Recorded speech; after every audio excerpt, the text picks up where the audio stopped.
सुप्रभात बच्चों, हमने अपने कुछ पिछले वीडियो में व्याकरण के 2 पाठ यानी कि संज्ञा और लिंग के बारे में जाना।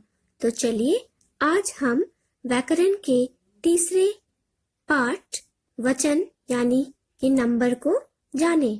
वचन किसे कहते हैं, वचन के उदाहरण और वचन कितने प्रकार के होते हैं। तो चलिए आज हम वचन को तो चलिए बच्चों, सबसे पहले देखें वचन किसे कहते हैं। शब्द के जिस रूप से उसकी संख्या का पता चले उसे वचन कहते हैं। यानी कि जिस शब्द से हमें यह पता चले कि वह एक है या अनेक, उसे वचन कहते हैं। जैसे अगर लड़की है तो एक वचन और अगर लड़कियां हैं तो बहुवचन। तो चलिए अब जाने वचन कितने प्रकार के होते हैं। वचन 2 प्रकार के होते हैं। जैसा कि आप यहाँ देख सकते हैं, वचन 2 प्रकार के हैं, एक वचन और बहुवचन। वस्तु या व्यक्ति एक हो तो उसे एक वचन कहते हैं और यदि एक से अधिक हो तो उसे बहुवचन कहते हैं। यानी कि एक वचन एक, बहुवचन अनेक।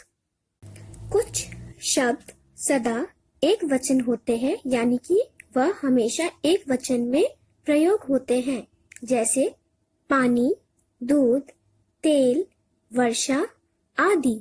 और कुछ शब्द ऐसे होते हैं जो सदा बहुवचन में प्रयोग होते हैं। जैसे आंसू, बाल आदि। क्योंकि यह एक नहीं अनेक होते हैं, इसलिए इन्हें सदा बहुवचन कहें। तो चलिए अब कुछ एक वचन और बहुवचन शब्दों को जाने। एक वचन और बहुवचन।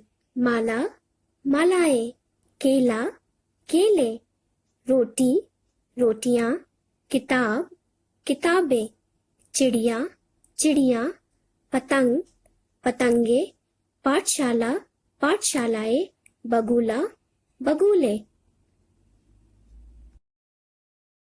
तो चलिए बच्चों, इन शब्दों को एक बार और पढ़ें। एक वचन, बहुवचन। माला, मालाएं, केला, केले, रोटी, रोटियां, किताब, किताबें, चिड़िया, चिड़ियां, पतंग, पतंगे, पाठशाला, पाठशालाएं, बगुला, बगुले। आप सभी को इन शब्दों को अच्छे से याद करना है। तो चलिए बच्चों, अब आप सभी ध्यान से सुने, हमने इस पाठ में क्या क्या सीखा।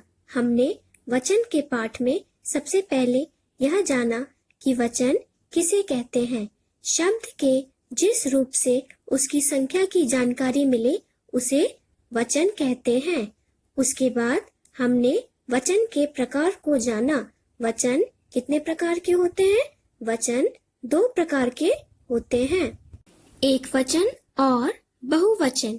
एक की संख्या को एक वचन कहते हैं, यानी जिससे एक होने का पता चले, और एक से अधिक की संख्या को बहुवचन कहते हैं, यानी कि जिससे अनेक होने का पता चले। और हमने यह भी सीखा कि कुछ शब्द सदा एक वचन होते हैं और कुछ शब्द सदा बहुवचन में प्रयोग किए जाते हैं।